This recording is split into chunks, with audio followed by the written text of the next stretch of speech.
बिस्मिल्लाहिर्रहमानिर्रहीम। Welcome you all in school online. आज हम चैप्टर 10 स्टार्ट कर रहे हैं जो कि 10th क्लास की बायोलॉजी की बुक का फर्स्ट चैप्टर है। चैप्टर नेम है गैसेस एक्सचेंज। चैप्टर के स्टार्ट में आपके इसमें तीन टर्मिनोलॉजी यूज हुई हैं। इसमें से एक तो यही गैसेस एक्सचेंज है, इसके साथ एक है रेस्पिरेशन और साथ ही एक है ब्रीदिंग। तो हम one by one in terms को पहले समझते हैं। गैसेस एक्सचेंज में को देखते हैं पहले। जैसे कि आपने देखा एक्सचेंज का मतलब होता है तबादला। इसका मतलब है गैसेस एक्सचेंज में गैसेस का तबादला होता है कि गैसेस जो हैं वो एक्सचेंज होती हैं। अब हम गैसेस कौन कौन सी एनिमल्स में या प्लांट्स में कौन कौन सी गैसेस इन्वॉल्व होती हैं मुख्तलिफ प्रोसेस में। तो अगर हम प्लांट्स में देखें तो आपको पता है प्लांट्स में जो है दो ही इम्पोर्टेंट प्रोसेस होते हैं। एक होता है रेस्पिरेशन और दूसरा होता है photosynthesis. Respiration during the process of respiration plant जो है वो क्या लेता है, इन्वायरमेंट से लेता है ऑक्सीजन। प्लांट्स क्या लेता है, ऑक्सीजन लेता है। कहाँ से, इन्वायरमेंट से।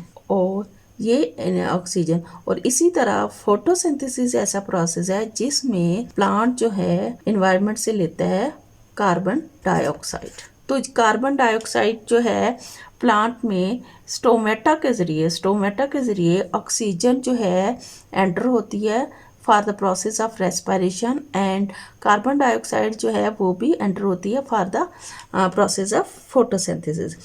एक्सचेंज का मतलब during the process of respiration carbon dioxide are released. During the process of respiration जो है कार्बन डाइऑक्साइड रिलीज होती है और जो during the process of photosynthesis oxygen release होती है। तो ये वाली carbon dioxide which are released during the process of respiration used in the process of photosynthesis. In the same way, this oxygen which is released during the process of photosynthesis used in the process of respiration. तो carbon die इस तरह दोनों gases का exchange stomata के ज़रिए जो होता है इसको कहते हैं गैसेस एक्सचेंज। या intake of oxygen and carbon dioxide, ये क्या है, ये गैसेस एक्सचेंज कहते हैं। या हम इसमें ये भी कह सकते हैं कि taking in oxygen and giving out of carbon dioxide.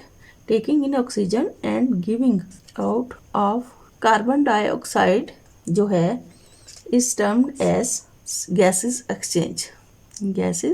Exchange. इसको क्या कहते हैं, गैसेस एक्सचेंज कहते हैं कि जिसमें कार्बन डाइऑक्साइड और ऑक्सीजन का तबादला होता है।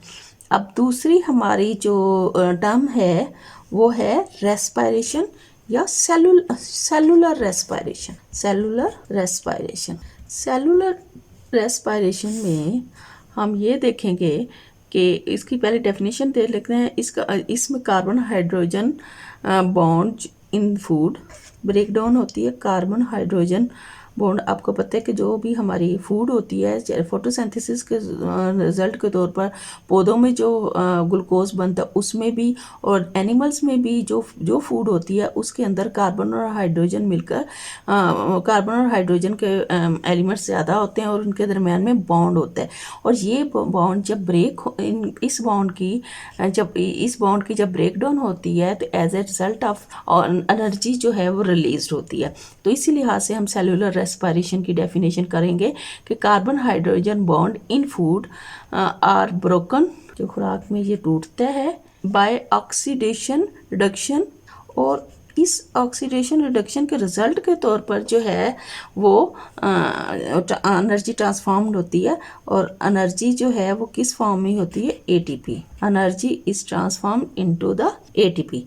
तो ये एटीपी जो है एनिमल्स जो हैं वो अपनी या प्लांट जो है अपनी लाइफ एक्टिविटीज फुलफिल करने के लिए पूरा करते हैं। सेलुलर रेस्पिरेशन होता किस पहले सेल लेवल पर। सेल लेवल पर इसका मतलब है कि जब फूड जो है वो सेल लेवल पर सेल के अंदर होती है तो ये प्रोसेस जो है रेस्पिरेशन को होता है। फूड की क्या होती है, ऑक्सीडेशन होती है या ब्रेकडाउन। जैसे C6H12O6 ये ग्लूकोज है, इस ये in the presence of oxygen ये प्रोसेस होता है और as a result carbon dioxide और वाटर प्रोड्यूस होता है और एनर्जी रिलीज्ड होती है। और ये एनर्जी जो है किस फॉर्म में होती है, एटीपी की फॉर्म। तो ये इसको क्या कहते हैं, सेलुलर रेस्पिरेशन।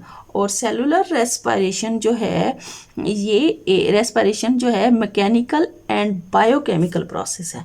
ये कौन सा प्रोसेस है, mechanical and bio chemical process.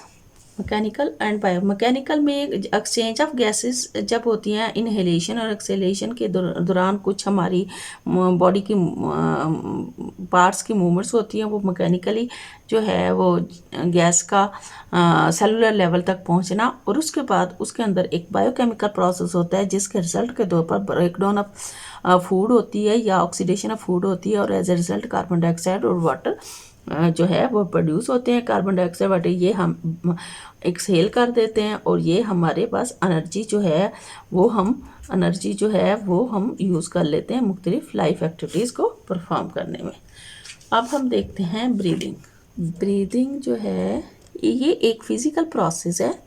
Physical process इसलिए कि इसमें भी बॉडी के मुख्तलिफ हिस्से जो हैं वो इन्वॉल्व होते हैं।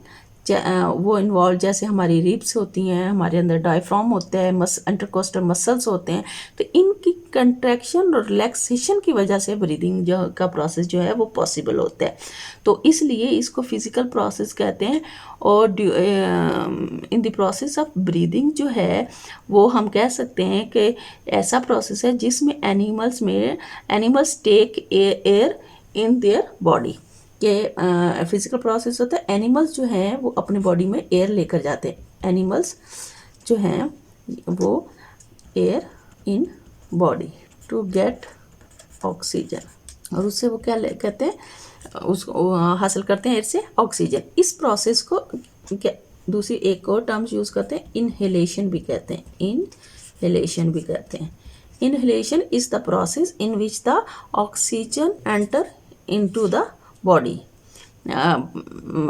ऑफ द एनिमल्स के। इनहेलेशन ऐसा प्रोसेस होता है जिसमें ऑक्सीजन जो है वो बॉडी के अंदर जाती है। और दूसरा प्रोसेस जो है वो ब्रीदिंग में फिर है गिव आउट द एयर। और फर्स्ट स्टेप में take air to get oxygen और सेकंड स्टेप में give out the air for getting ride off carbon dioxide. तो this process is also called exhalation. मतलब कि हम सिंपल के इन का मतलब इनर अंदर जाना, हवा का अंदर जाना, एक्स का मतलब आउट हवा का बाहर आना। एक प्रोसेस में हवा अंदर जाती है बॉडी के और दूसरे प्रोसेस में हवा बाहर आती है। जब अंदर जाती है तो हम क्या उससे हासिल करते हैं, ऑक्सीजन हासिल करते हैं। और जब ये बाहर आती है तो हम उससे क्या हासिल बाहर जब निकलती है तो इसका मतलब है बॉडी से क्या कौन सी गैस निकलती है, कार्बन डाइऑक्साइड। तो ऐसा प्रोसेस जिसमें ऑक्सीजन जो है बॉडी के अंदर जाए और कार्बन डाइऑक्साइड बाहर जाए, this process is called breathing. और ब्रीदिंग जो है is only the mechanical physical process of exchange of gases. या हम सिंपल इसकी ये भी कह सकते हैं breathing is only the mechanical और physical process for exchange of gases. और एक्सचेंज ऑफ गैसेस में कौन कौन से gases, carbon dioxide and oxygen. तो ये थे हमने 3 टर्म्स यूज़ की हैं जिसको हमने एक्सप्लेन किया। ये टर्म्स है सेलुलर रेस्पिरेशन, गैसेस एक्सचेंज और ब्रीदिंग। इसके अलावा अगर हम ब्रीदिंग का और सेलुलर रेस्पिरेशन का डिफरेंस देखें, ब्रीदिंग और सेलुलर रेस्पिरेशन का डिफरेंस देखते हैं। रेस्पिरेशन का डिफरेंस सेलुलर रेस्पिरेशन का डिफरेंस। पहले तो इसकी डेफिनेशन के लिहाज से ही आप देख लें कि सेलुलर रेस्पिरेशन क्या होता है, जिसमें कार्बन हाइड्रोजन बॉन्ड जो हैं वो टूटते हैं और as a result of oxidation of food जो है एनर्जी प्रोड्यूस होती है। तो आप जो है इसमें इसकी देखें कि break down of carbon hydrogen bond and as a result of oxidation and reduction energy is produced. We inhale oxygen and exhale carbon dioxide. No energy produced. कोई एनर्जी जो है वो प्रोड्यूस नहीं होती। और इसके अंदर जो है नो एनर्जी प्रोडक्शन आप कह सकते हैं, इसमें एनर्जी प्रोडक्शन होती है। और इसके अलावा आप जो है इसका लेवल तक देखें तो ये जो ब्रीदिंग का है वो ऑर्गन सिस्टम लेवल पर होती है। It occurs in organ system level, इसमें ऑर्गन सिस्टम लेवल में होती है। और जो इन्वॉल्व होते हैं जो ये है ये सेल लेवल पर, ये सेलुलर रेस्पिरेशन सेल लेवल पर होता है। चल ये तो था डिफरेंस बिटवीन ब्रीदिंग। और ये एक सिंपल फिजिकल और मैकेनिकल प्रोसेस है, physical and mechanical. This is the mechanical and